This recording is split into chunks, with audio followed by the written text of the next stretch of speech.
Hello boys and girls.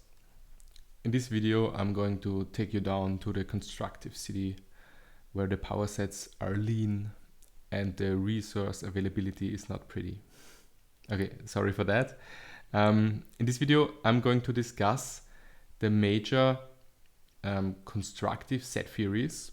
We're going to step up from very poor conservative axiomatizations and adding more and more axioms and giving a kind of overview of what the different levels of axiom sets mean in terms of what can be provable, and I will make some comments regarding how that relates to some extent to type theory or category theory, and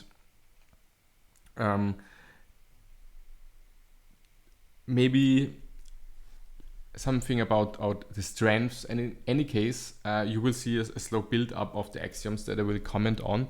And so even if you're not too familiar with the normal standard axioms, Zermelo-Fraenkel axioms, I suppose in this video you get a good feeling of what these really mean, because once you remove some other axioms, then and you can prove less, you have less restrictions. Actually, you get in a sense a richer theory in terms of what you can actually axiomize to it. Then the character of the axioms on their own comes out better in a way. Needless to say, the whole setup is going to be in a logic without the law of excluded middle. So the majority of the video will assume that we don't have, for all propositions, that it's either true or false, right? I'm very interested in particular in the middle ground where the theories start to be able to interpret the arithmetic that you can expect that you need, right? If you have very weak axioms, you cannot even make statements that plain logical theories of arithmetic can express. But I like my set theories to be interpretable, for example, in some type theories. That is something that is done with some of these constructive theories more explicitly. And the point I see in studying these set theories is that, of course, if you're not doing set theory on its own, if you're not playing around with large cardinals and the more nitty-gritty topology stuff that you will usually use just if you're a researcher in the area. If you're like, I mean, I come definitely from a more applied background, even though the applied people that I work with would never say that I'm a applied mathematician. I have obviously the theoretical interests, but I want this presentation of set theory that looks close to all the texts you read, right? If you read a math book, then everything is written down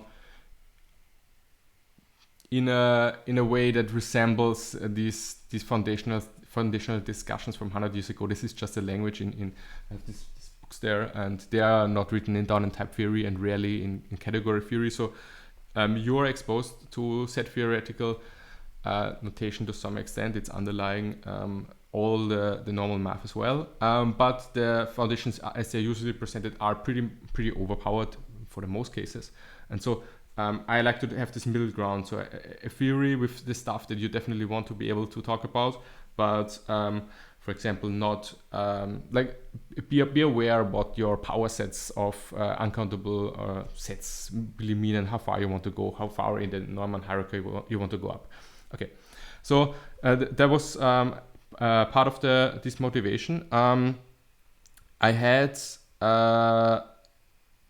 what will help if you have an idea of the finite set theory. So I had this video on hereditarily finite sets and also the Neumann ordinals, basically the first infinite set, and how to actually implement it, in this case in some Python.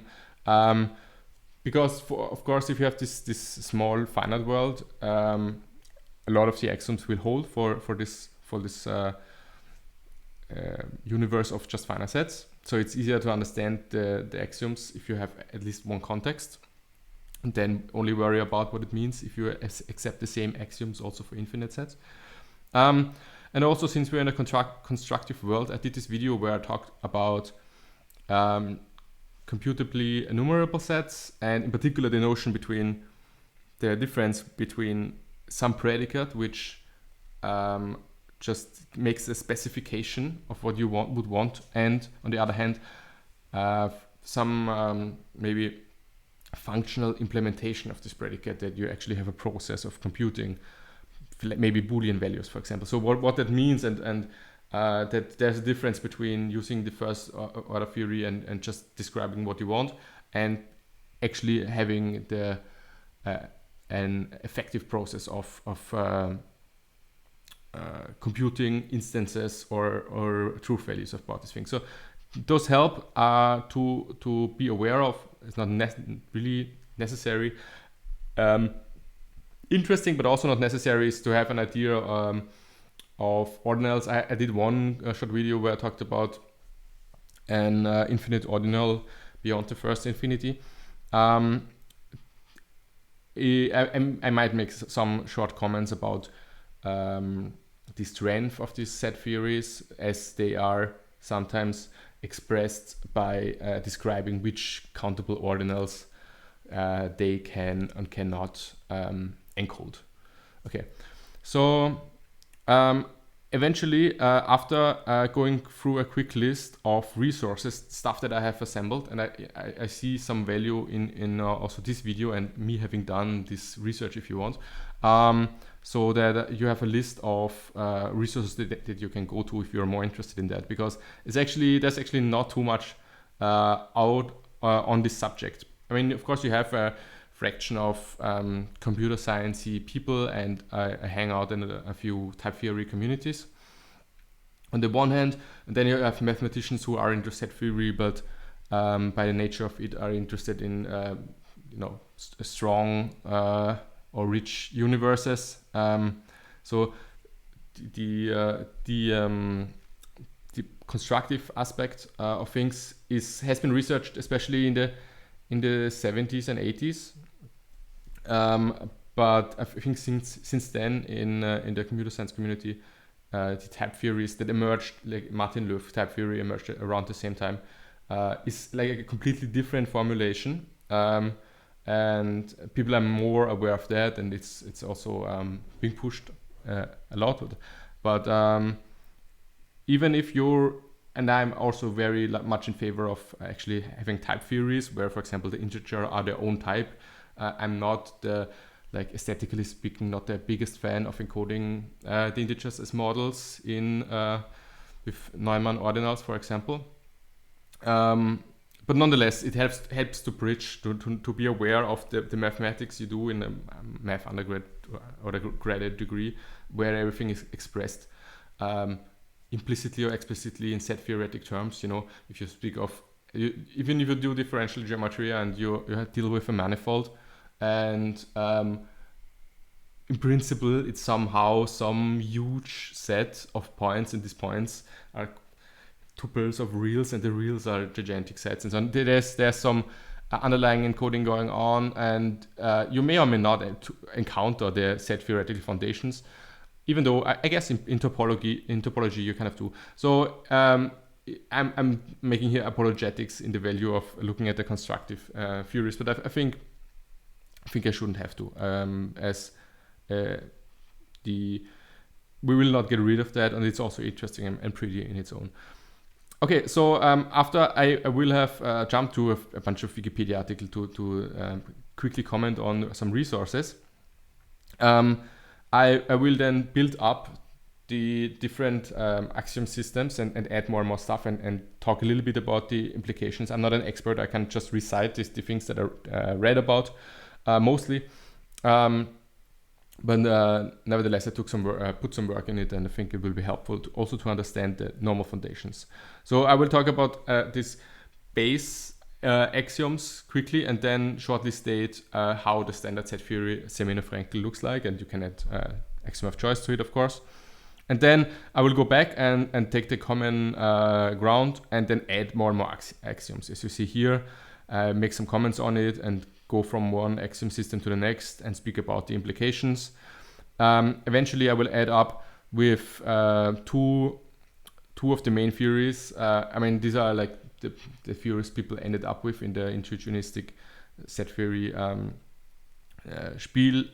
Stronger theories that are such that if you add the law of excluded middle to either of those two theories, then you come back to the normal Zermelo-Fraenkel theory. The one is CECF, this is constructive Zermelo-Fraenkel theory. And then another one that is different, and I will explain in what sense it's different, the intuitionistic Zermelo-Fraenkel theory, even though, of course, both are intuitionistic logic theories. I will also emphasize that, of course, in a theory like Martin Löw type theory, you also have sets, and these are conceptualizations of sets, with judgments and proof terms and so on and so forth, Curry-Howard and so on. And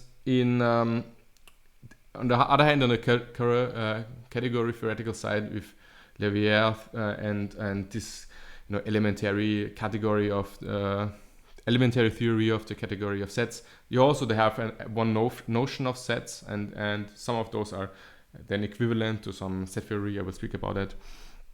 But here I talk about constructive set theories, and that means you have just the normal predicate logic intuitionistically, and you have the same language as you would have it in normal set theory, meaning you just have the predicate that talks about the membership of sets. Right? The language that we were going to use here is the same as in normal set theory mathematics. It's not type theoretical, it's not category theoretical. Just the axioms are weaker, if you want. Okay, so let's go back. And so, by the way, of course, subscribe to this channel, like it, blah, blah, blah, all these things. So more people get into that. I suppose there's really so few resources out there that have a good chance that after I call this video constructive set theory or something, if it will be Googled, then this video will show up. I hope that more people come to get interested in the field. So people are also able to understand the theories with strong axioms, and even if they want, degenerate cardinals.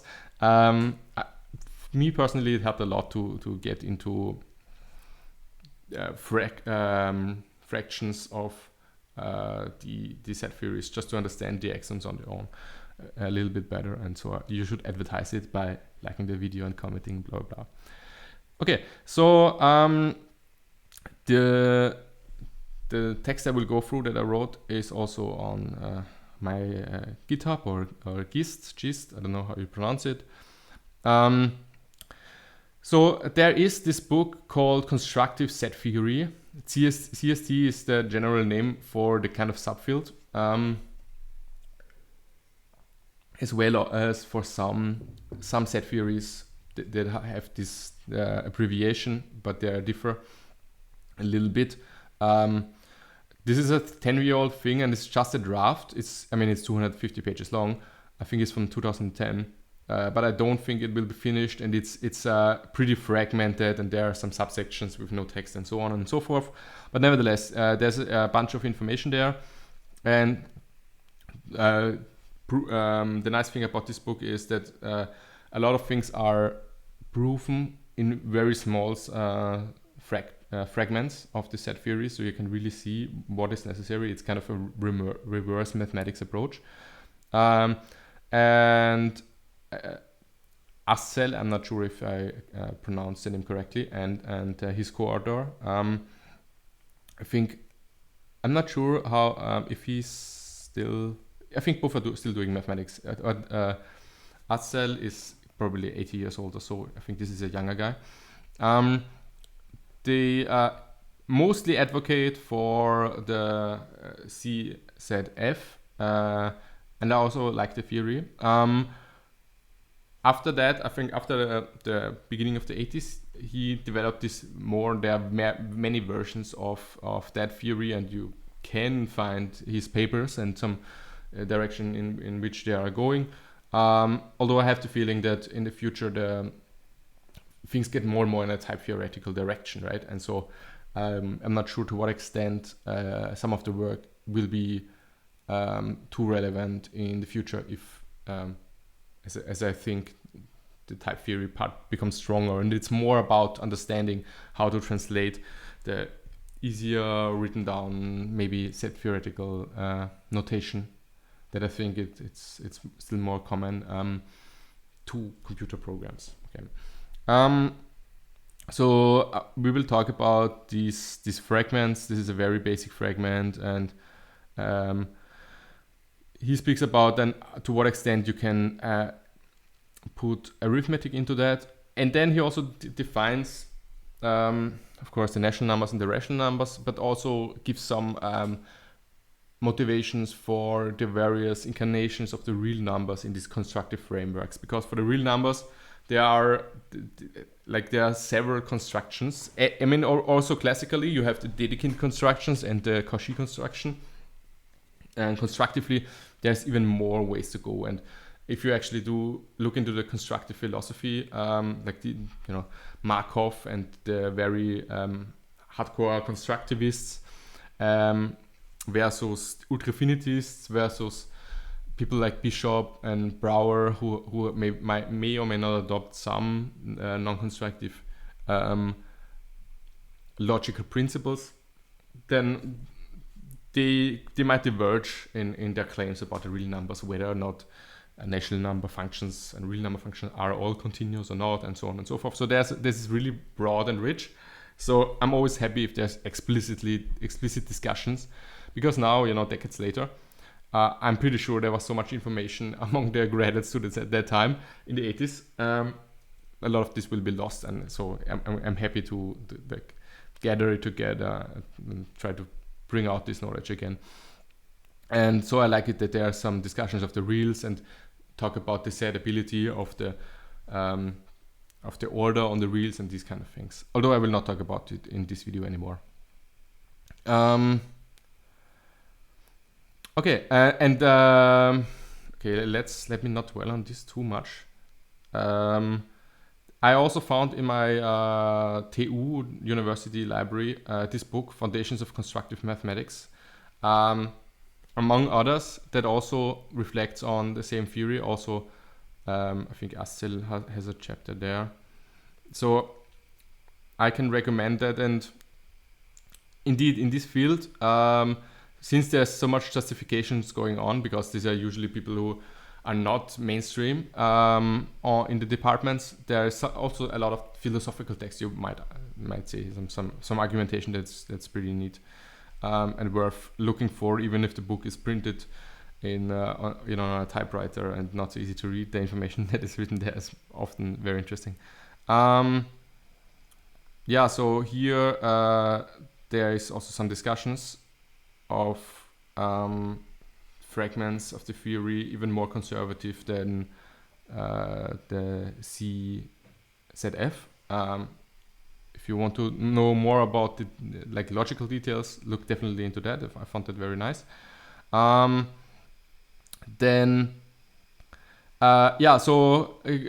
to a few Wikipedia pages that are relevant, they are mostly not as detailed, but nevertheless, I also try to fill out these Wikipedia articles and some of the NLab articles to kind of make this more available. There is this page on list of first order theories. So this is a very incomplete list of a bunch of mathematical theories written down in first order logic. And there's also a list of some set theories. I mean, it's by no means complete, but there you get to some relevant ones. I'm not even sure if the constructive ones are here. I want just to point that out, that this is basically a base to go to different theories there. And then there's this article on constructive set theory. It has a comment on the IZF. It has a one on the set ZF, and then others which have more sorts or types. I'm not sure to what extent they are relevant. So that is one resource. Then also from Axiom, there is some slides that I found. You can find the link, all these links in the description below. Also good information. I will not dwell on that furthermore. And then so there's this logician Kripke. He has he studied some set theories that are super weak. They are not necessarily initially, I suppose, looked upon under the intuitionistic framework, but they have a bunch of axioms that are much weaker than Zermelo theory, and you can look at the same axioms in the intuitionistic context and see what comes out of it, as the book that I showed before does, like the first one. And so this is also a kind of weak fragment that is worth looking at. In particular, as opposed to the Zermelo-Fraenkel theory, one of the major differences is, apart from the underlying logic, that you don't have full power sets, and some axioms must be manipulated so that you cannot prove the law of excluded middle. And in particular, if you take Zermelo-Fraenkel theory and just remove the law of excluded middle as an logical axiom, then you can still prove the law of excluded middle, at least for many dangerous instances, from the axiom of choice, and also from the foundation or regularity axiom, because they have some existential quantifier hidden within. And so if you just adopt it, then you can find these proofs online that you can derive back the law of excluded middle. And so if you have weaker axioms, then you can better translate them to the intuitionistic logic. And the other aspect that is taken into account in these constructive approaches is that the impredicativity is reduced. Like there's this notion that you don't want self-reference in some of the propositions that are used in these axiom schemes. You don't want to be able to define axioms in a sort of circular, suspicious way. And so if you, for example, as is done here in this separation and collection axioms, I will come back to them a little bit later. If you reduce how you define the predicates involved, right? The ways in which you filter out sets and get new sets, or the way, like this is with separation, or with collection, how you grab and construct new sets from the ether. If you reduce the formulas that you might use, then you can you get a weaker, quotes and quotes, logic and theory, because you cannot prove existence of so many sets. But you also reduce the danger of being inconsistent, and the sizes might not be so dubious, and it's easier to ground philosophically. And of course, the translation to computerization and type theories, for example, might be easier. So the nice thing is that these logicians studied weak set theories. They can be translated, and so this is also a building block to some of the theories that we're going to be discussing. Yeah, and then there is some articles on the Stanford Encyclopedia of Philosophy. This generally has some nice logic articles, actually, but in particular it has a lengthy article mostly on these two theories. I think this is written by a woman named Laura Crosilla. I think she's still published, and she's definitely somehow academically related to the people who work in the field. And so this discusses a lot about, there's a lot of talk about philosophical constants. Then I just discussed, sorry, then rubbing my nose here. I'm little bit itchy. And generally a lot of more information that I will that is worth reading that I will not discuss in this video.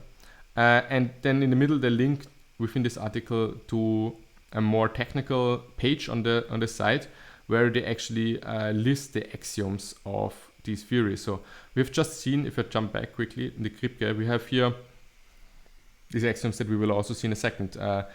Extensionality, which just talks about what it means for sets to be equal. Empty set and existence of set.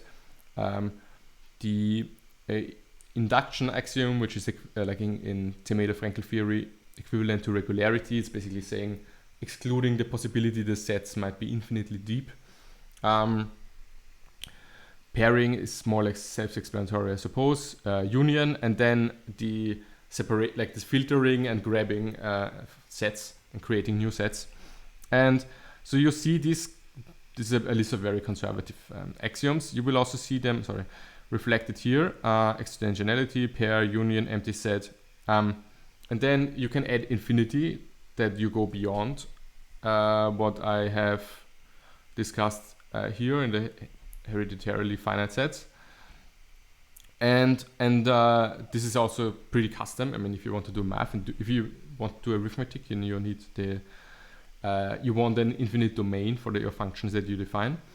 But then you have these more complicated axioms talking about grabbing and creating new axioms, and these involve predicates that in a constructive framework you want to tie as close as possible to notions of computability, right? And don't want to make them too strong. So you have separation, and then you have variations of that, like restrictions, as you saw on the Kripke page, collections, and then like collection basically, as it is said, grabbing objects from the ether and proving existence of sets, constructing new ones based on some predicates. Replacement is a restricted version of that, where you basically restrict the predicate specification to function specifications, and then you have power set, which just, as you saw maybe in the video I did on the finite sets, you just create big sets by grabbing all the subsets of them and putting them into one set. And this is one of the big offenders in the constructive framework, but just saying every subset exists and they can be collected in a big set. So there are these versions. One more complicated also collection schema. This is like kind of a mix where you also have predicates in there, and then collection and strong collection, which are related to replacement. And here then you see that, again in the induction, and then you see the difference between these two constructive set theories on intuitionistic logic, IZF and ZZF. So the thing is that this theory is basically the simpler one. There was the earlier one that was just obtained by taking Zermelo-Fraenkel theory and discarding in the logic the law of excluded middle, and then getting rid of choice as well as the foundation regularity axiom. But it turns out that you can instead use this set induction axiom, which basically says that when a property holds for all elements of a set, and if that implies that it holds for the whole set, then this holds for every set. So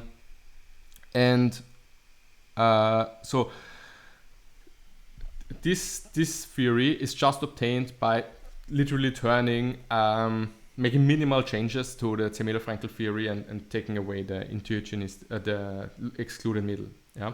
But what then happens is you get a theory that you can, with double negation, interpret the Zermelo theory anyway. Like you can. This is still a very strong theory, right? You just you took away this logical principle, which is to an arguably unnecessary anyway, right? For all the logical statements, you can find equivalent, at least classically clear and equivalent statements that are constructive. So this is a more like I don't want to say philosophically ungrounded, but this is still a very aggressive theory in terms of axioms, and it has this impredicative aspects to it. I might come back to that when I go through the text. Whereas the constructive Zermelo-Fraenkel theory, this later one by Astzel and based on work by Mühl, sorry for the names. This has this kind of alternative axioms that, I mean, the IZF still has the Power Set Axiom, which is aggressive, and the constructive Zermelo theory does not, and instead has this more intricate collection schema for subsets here, and this is a little bit long and quotes unquote ugly. So there's also discussion on how to reframe it and rediscuss it in the book, for example. And it does not have as an axiom the okay, in this version it even does it. It does have the replacement. In the book version, I think the axiomatization is a little bit different. But okay, these are all, like you will see in a second, which axiom imply which and so. But you get kind of the gist of it, right? So the CZF is a little bit like different from the setup. But nonetheless, even if the constructive Zermelo-Fraenkel has smaller strength in the ordinal sense, like in the proof theoretical sense, but I mean, it will still sufficient for normal mathematics. But even if it has formally a smaller strength, as soon as you add the law of excluded middle to either, you get back the Zermelo theory. So you can argue that depending on what you want to do, it's wise to look at the constructive axiomatization, and then whenever you want to actually use these strong excluded middle principles, you can nevertheless always add them and say, if I assume the excluded middle for this and this property or for all properties, then I get the result that I would also get in Zermelo theory. Like you can make these theorems that you get conditional explicitly on the law of excluded middle.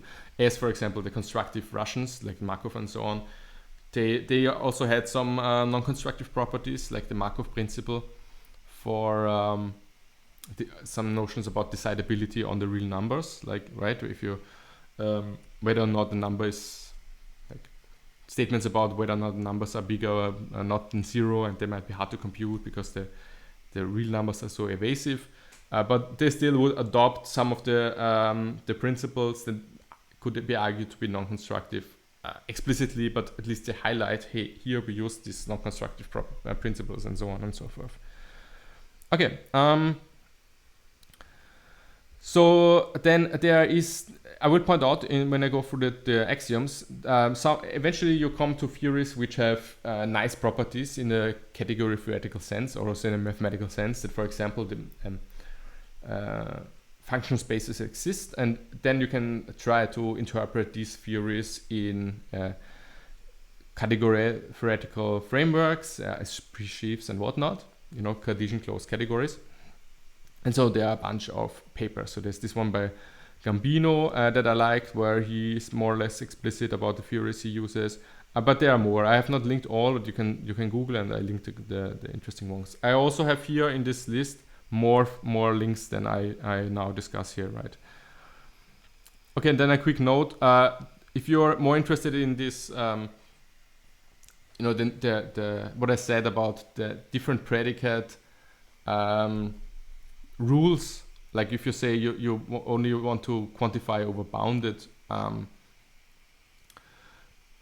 bounded sets and take, like, don't scan over all sets in the ether in the set theoretical class of the universe, but restrict which propositions might be legal to use for separation and so on. This whole spiel, this whole theory, you know, goes by the name of descriptive set theory, and then you can look into the arithmetical hierarchy where different predicates are classified, and computability with respect to the specifications given by predicate is described. And so I would just want to point out this is one direction to research, and this is more in the computer science direction. And on the other hand, I quickly spoke about the proof strength of this Furies, right? So if you have some theory that encodes order, have for example this arithmetic Furies and the set Furies, then what you can do is you can look at the countable ordinals as I described them in this one video on the omega squared, and you can classify different theories by speaking about the ordinal that they just are not able to express in the set theoretic framework. That would be some sets with their order, right? And so here you find a few theories on this Wikipedia page listed. For example, we are going to talk about these two theories, the constructive similar Frankel theory or KP, and so for example, these theories are able to express the order that is the same as this inductive definition theory, and this has some name. These are all some still countable ordinals, but beyond infinity, and what that means I talked about in this one video. And so if you add large cardinal axioms, then you get higher, and so on and so forth. And the countable ordinals, like it's I have no I don't know much about this theory and like the ordinal analysis of theories. I just know that the very strong theories are hard to capture in this framework, and well, I will not go there for this video. So just to point out these facts. Okay, so let me close this. Maybe is this a good idea to close it? Let's leave it open. Okay, so I already kind of discussed the basic axioms. I will quickly browse through them here again. So you have extensionality, which is the notion of equality in set theory. I'd like to point out that the equal sign in math, especially in recent years, is of course a big topic. Like for example, in Martin Löw type theory, this is really all about the identity type and what it means for sets to be equal. And in some constructive frameworks, you explicitly talk about that not being enough. Do you not only wanting to be able to say when things are equal, but also when they are not equal, and so there are very different interpretations of different frameworks, and also in analysis and so on and so forth. So the extensionality axiom is part of all these set theories, even though it's not completely uncontested. As soon as you leave this kind of framework, right, you might want another notion of set inequality. But nevertheless, these common axioms, they will be part of all of theories. Okay, then separation is basically what amounts to, if you know programming, you have a list or a set of things, and then you filter out. This separation is being able to filter out by a specification given by a predicate which ones you want to filter out, how to generate individual subsets. And if these predicates can be anything, then they might not be decidable, and in that sense, separation is dangerous to an extent. But nevertheless, what is always part of set theory, really, in any case, the one that we're going to discuss is bounded separation. It's basically a restricted form of separation where the quantifier in the separation schemes, predicates that you use are restricted. And then, I will add all this as axioms, even though in this and that framework, these are other axioms that might result from other ones. For example, there might be the explicit axiom of the empty set, that there is a set which has no members. Even though, if you have full separation, and you can say, here's once we have axiom of infinity, we have a set, and then we filter out from this all subsets which have the false property, and then you filter out everything, and then you're left with the empty set. So in this sense, these axioms are not necessary to add, even though I like to add even superfluous axioms just to make things explicit. I don't think it's necessary to have the minimal axiom schemes, but okay. Similar set existence, right? If you use a logic and you say per definition, I don't want an empty domain. I always want my theory to be about at least something in principle. Then the logic might already grant you that there is a term, that is a set. Or if you say, oh, I have the empty set, then per definition there's also a set. Or if you have the axiom of infinity, you have an infinite set, then there's also set existence. So this is not necessary to add, but you might want. Binary intersection, intersections of two sets might also follow from doing tricks on the unions of set and so on and so forth. Pairing, same spiel. This pairing, I think, is probably the least controversial axiom. I personally find the empty set an odd notion, at least if you think of sets as collections, the empty collection. But on the other hand, if you think of sets as kind of bags and you say there's a notion of empty bag, then okay. Just a side note. And the axiom of union, that if you have different sets, then you can join them, okay, to one union. This is our base that will be part of all the set theories discussed. Okay, and so just to state upfront the normal standard Zermelo-Fraenkel theory. We have all the things that we discussed. Some might be superfluous. We have the foundation that forbids, in effect, that there is an infinite set. It basically says everything ends at the empty set.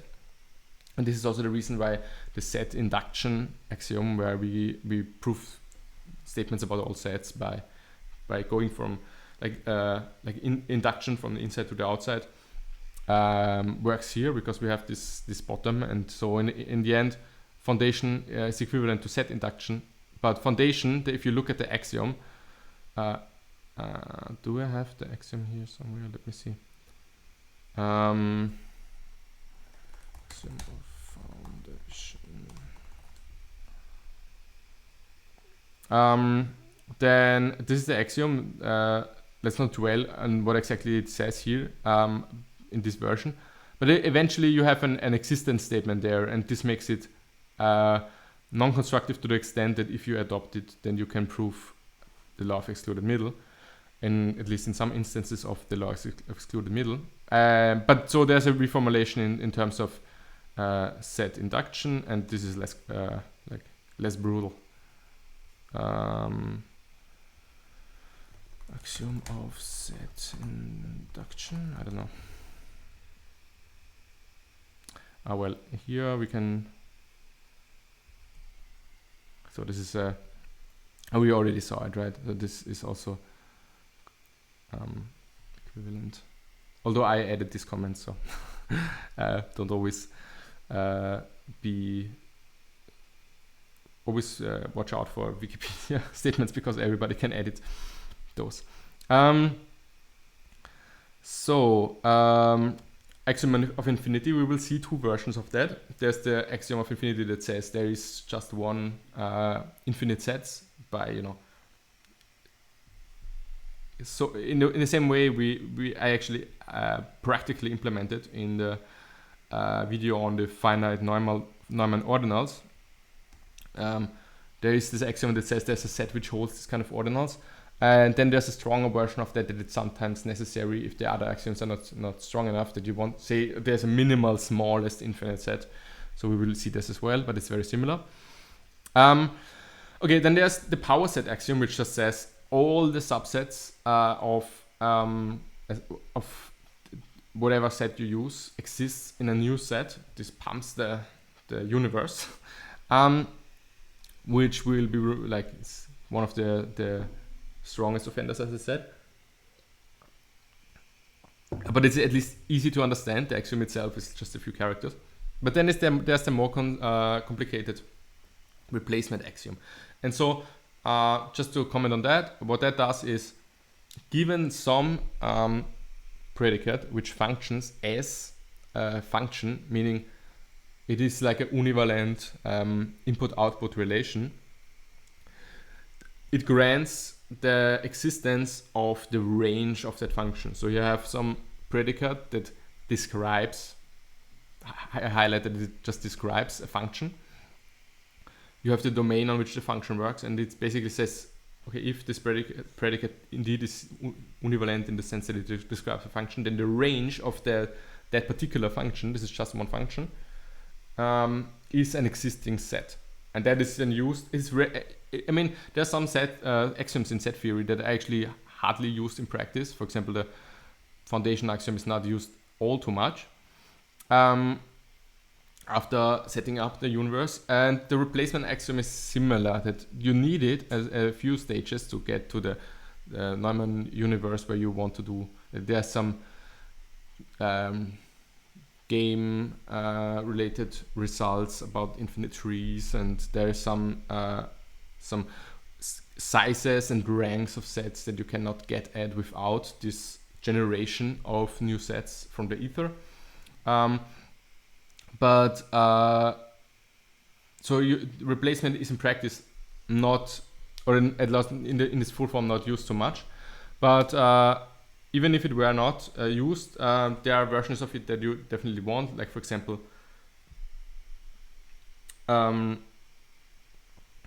mean, definitely there are some collection. There are some notions of where you want to use similar principles for generating relations that you can then relate as like sets of pairs that you can then narrow down to get things like functions and function spaces, where if you want to model your functions as set of pairs, and if you want to have all these relations in some sets to get function spaces, then you need this stronger power set and replacement axioms. Okay, so this was Zermelo-Fraenkel theory, and we'll now take a step back, and you can add choice, right? And you can we'll now go a step back and look at these like some frameworks. We will go in two directions. On the one hand, we will start out adding to the common like simple conservative ground the replacement axiom, and see what comes out of that, and more, blah blah blah. And then on the other hand, we will look at like another strain, the Kripke-Plaszek set theory, the intuitive version, which doesn't add the replacement right away, but a weak collection notion that goes in a similar direction, but has the induction from the start, as opposed to this strain. So okay, if we would add replacement, but in this framework we still have no infinity, then we have a bunch of axioms that will be validated, for example, in this hereditary universe of finite sets, for example, right? In the finite sets, I can, if I do the Python implementation, create filters which act as separation, and I can also generate new sets by coding up functions, maybe if I have arithmetic in my Python, and do some basic set algebraic operations. To an extent, what I have here, I have union and separation and these filters, and I can make intersections.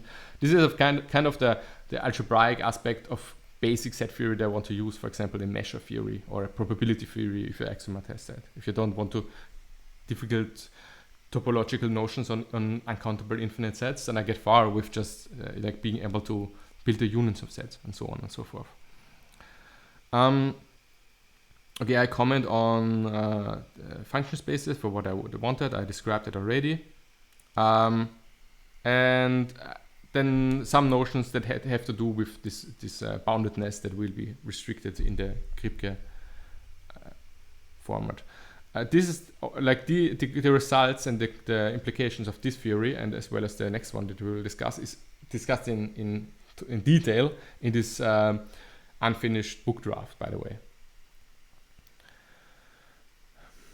Okay, and yeah, so the replacement, this is also, it relates to recursion on infinite sets, in that, as it already has to do with functions. I mean, I will not describe that in any detail. I'm also not an expert on that, but my point is that this is one of the use to pump in one direction in creation the set theoretical universe by iterating the use of infinite domains on their own and so on and so forth. And in some frameworks, the replacement axiom is also equivalent to some axioms that say you can define particular functions, for example, or sets recursively. Okay, and so what we had before was had replacement, but was just on finite sets. There was not the existence of an infinite set granted. But now here in ECST, so this is the BCST is like the basic, and this is the elementary theory. This is the names from the books. Then we have our infinity, and so we can do what I did with the finite ordinals. We have this omega. W means omega here. You have this finite ordinal structure, but this is actually nevertheless still super weak theory. We have some decidability of order. The theory captures some aspects of the arithmetic of natural numbers in that sense by encoding it. But there's still no this set induction, have not edited that. And so the mathematical induction that you use in inductive proofs, where you say you make induction over the natural numbers themselves, not over sets and going outside, but doing induction over the properties follow for all natural numbers because they follow inductively on a finite segment. This thing you cannot actually encode yet in this theory. So it doesn't have this the small iteration axiom or the small iteration like theorem. You cannot prove that. So you have limited the capability of expressing arithmetic, and also just as a comment, this relates to the natural number object. I can search for that here.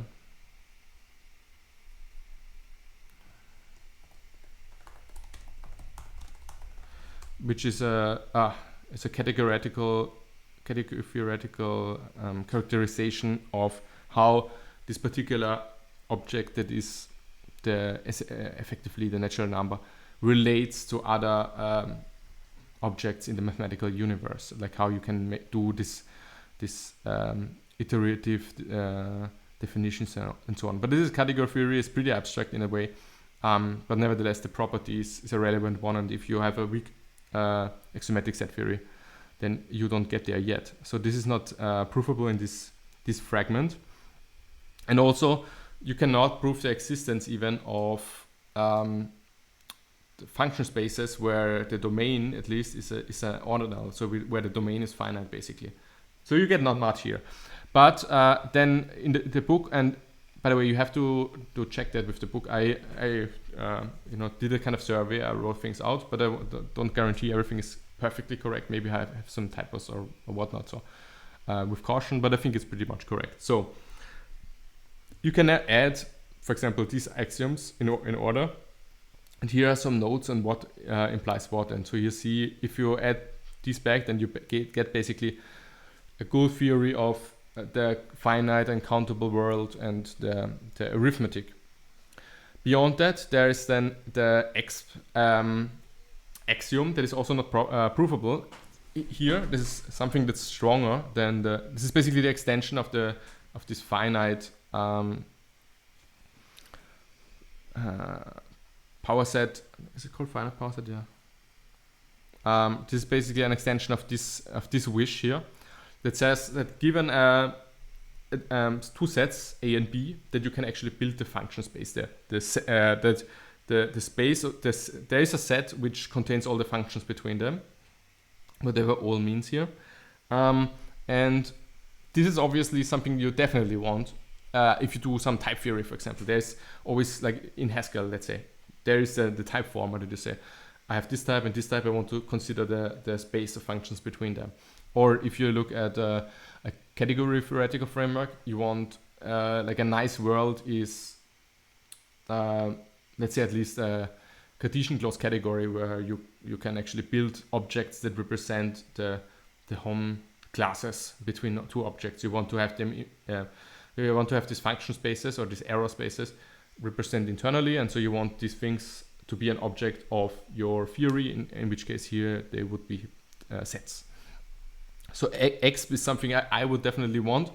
I mean, maybe you don't need it for all sets, but definitely to want to have the space of whose domain, like functions whose domain is the natural numbers, for example. You introduce, of course, a little bit of hell because the space of functions from the natural numbers to any finite set, classically at least, is already of the size of the continuum. And so you're already in this dangerous area, but you can see how you want that, and also the function space constructively is not necessarily the same thing as the power set of the natural numbers. Okay, and here you see some implication on what that the existence of these spaces imply, and then we still have in the common fraction the bounded separation, and if you have full separation, then you get all these as presents, at least this finite domain function spaces. I did not discuss this fullness notion, but there's this notion of fullness that is related to replacement and collection, right? This replacement is somehow connected to functions, and collection also to relations and generating new sets from a relation. And the fullness axiom is a statement about the set of all relations. This is related to also to function spaces. I suppose Astel introduced that, or his people who worked on the constructive set theory, because as you saw before, this subset axiom, if you will look at this subset collection schema, which kind of replaces is a weaker version of the power set, is pretty lengthy, and here they also discussed this fullness notion, which says something about relations and total functions, basically in a simpler sense, and so you have a simpler axiom there. I'm not sure to what extent I'm interested in these formulations, but nonetheless, in the book they talk a lot about the implications. Subset collection implies it, and then the strong collection scheme, a version of collection, which is a kind of version of replacement, also is strong enough to get a fullness to imply the full subset collection. Okay, so this is all relations that, like, stuff you can add to get stronger, and definitely you kind of want to end up something here, right? There's at least something you want to know. If you want to think in a type theoretical sense, at least. Okay, then in the book there are some notions, like some discussions about how to get back to the classical context, about the law of excluded middle, and then restricted variations of the law of excluded middle.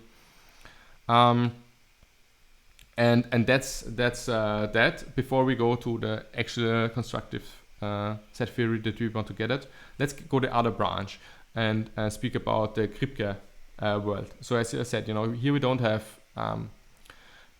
full replacement or collection, which are related notions to generate sets, but we have only the separated world, and we have bounded separation and bounded collection, as you saw on the Wikipedia page, and as well as set induction. And so, okay, this is clear. If you add then infinity, I call this is a name of mine just to differentiate these two theories. This is intuitionistic Kripke-Blaszczak theory with infinity. And then if this is more studied by a bunch of people, and then you already get, like, just from these bounded versions of collection and separation, we already get nice, more or less strong notions of collection and replacement, and so these symbols here refer to where they are in the arithmetic hierarchy and the sets you can actually get there. So this is basically, you get a lot out of this branch. And then if we then say, okay, now we actually want to do math and we want function spaces, so we add exp and a stronger notion of the collection, not the bounded one. Then we already get a pretty nice mathematical theory of sets, really.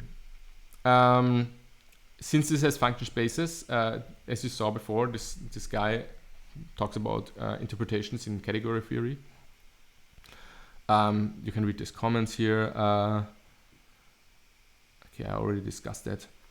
And finally, if you want to get to the full theory, the full theory that once you add log x to the middle gets back to the Zermelo-Fraenkel theory, then you just need to add the subset collection. Then you have you can do basically, you have a fully constructive theory that is only one short axiom away from being the normal mathematical standard set theory, but it's constructed in a way that it does not have this, there is not the full strength of the Zermelo theory yet. As I said before, the intuitionistic Zermelo-Fraenkel theory, the ICF, has you can embed normal classical theory into it, but this is more of a real constructive theory, which is intricately constructed to not be too strong in that sense, and it only has, this is pretty much the same strength as the Nikolaj-K theory, as you also saw in the ordinal analysis page. As far as this level of sentences, theorems go in the hierarchy, like statements that can be described by statements that are like this. This is just the same as this set theory that we discussed above, and here get some more information. So yeah, we don't get foundation due to that would be imply exclude the middle. We don't have the full separation as we have it in the ICF, I think. And this theory, nevertheless, does not actually say the same things about, for example, ordinals in normal set theory. So because it is constructive, we don't have some nice notions of the ordinals. And now this is an interesting aspect. You might think about to what extent does that imply the moral realness, moral truth of the non-constructive version of these that give ordinals this nice property as they are used in more playful, let's say, set theories. Okay, here are the ways to get back to the Zermelo theory. Although again, all these implications, if you are interested in that, double check that, please. Although I think it's okay, but I just took it out for completeness. Okay, I already said that. Okay, and I already talked enough about this theory, right? This is just obtained by removing the log x to the middle and everything that would imply it, but it's stronger than the proper constructive theory. Here I give an example of this notion of impredicativity. So here, let's say you have the natural numbers in your theory, and you have some predicate which is defined like this. This is a predicate that says collect all the natural numbers such that for all subsets of the natural numbers this is true, whatever that means, and collect all these natural numbers and put them in a new set T. This is unnice in the sense that if you were to inspect, hey, what is actually in T, which elements are actually in T?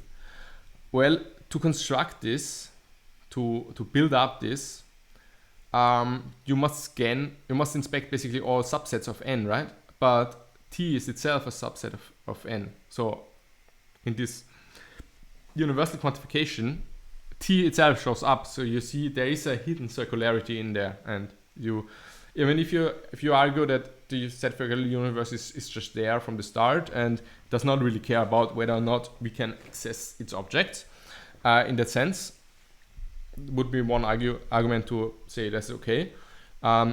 But from a constructive perspective, and in the, for example, constructive type theories, you want to build up strings, maybe in a more straightforward sense, then this impredicative aspects of this simple approach to intuitionistic set theory is more dangerous or harder to argue for. Okay, just for completeness, let me point out that choice adds back the law of x to the middle, right? But nevertheless, there are also some weaker theories than Zermelo theory with have choice. For example, the MacLane theory, which has all like separation and so on bounded as well. Like I'm not sure if it's the same thing as with the Kripke theory, but the point is that if you look at category theory and have a bunch of objects lying around in the category and speak about happenings like between objects, right? You have the objects already kind of given. If you make a claim about an object, you can ask whether or not it's in the category or not.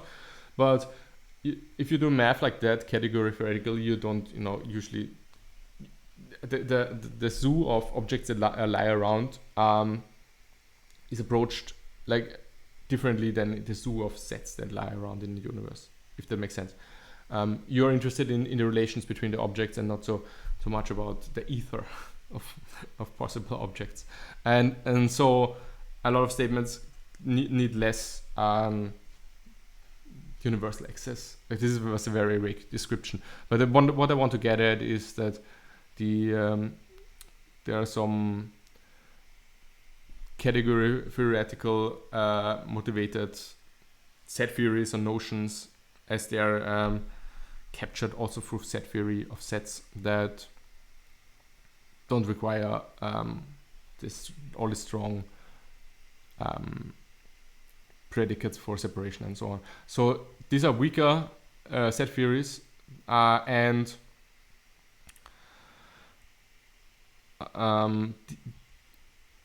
versions of these theories are equivalent in strength to category theoretical approaches to set theory.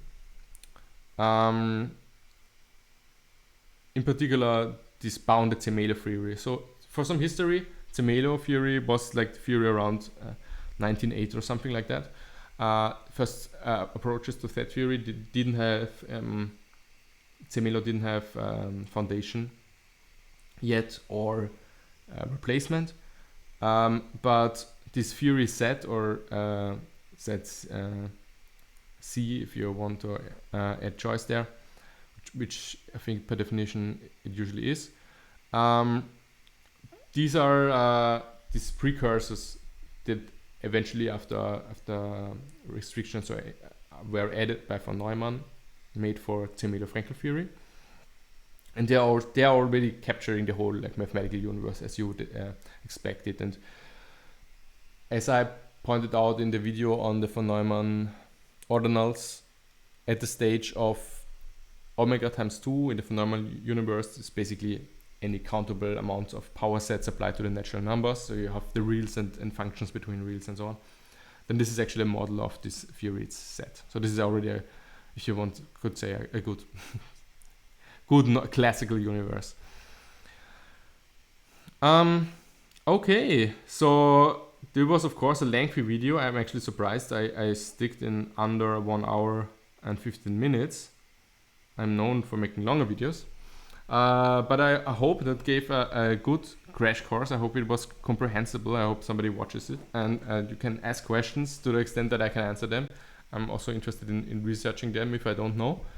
I hope you got you interested, and I might try to frame some of the future videos with caution with respect to not using my axioms carelessly and introducing unnecessary unconstructive notions and principles.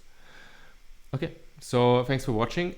Please like the video and subscribe and blah blah blah, and share it and link it forward and so on and so forth. And have a good night.